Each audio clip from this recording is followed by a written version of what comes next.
I just went on a tear about how much I enjoyed Tales of Grace's F, and this is the thanks I get?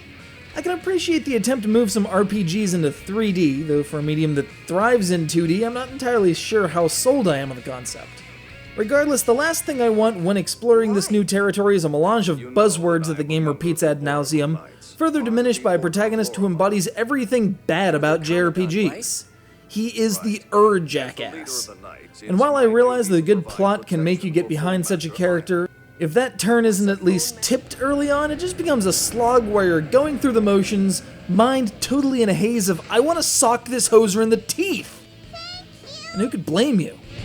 Don't get me wrong, I wasn't protecting you, I was protecting Ion. Alright, the game. Here's the scene. You're a spiky-haired, sword-wielding punk who's been locked in a manor for several years after being the target of an abduction by a rival nation. Most people in that case would be happy to make it out alive, but you spend your time being an absolute jerk, breaking only for sword practice. That is, until a mysterious assassin makes an attempt on your teacher's life, and then some seventh phonons or other create a hyper-resonance that displaces you to a field of flowers out in the middle of wherever. If it doesn't make sense to you, don't feel bad. I played the game and still scratch my head at the bevy of terms they just drop like everyone knows what they're on about. Anyway, you and the assassin have a little chat, and in the grand tradition of RPGs, have to put aside your differences in order to make it back to some semblance of civilization. Unfortunately, your efforts are hampered by Luke the Entitled, whose job it is to kill every scene by being the worst brat imaginable. Unbelievable. Are you still mad?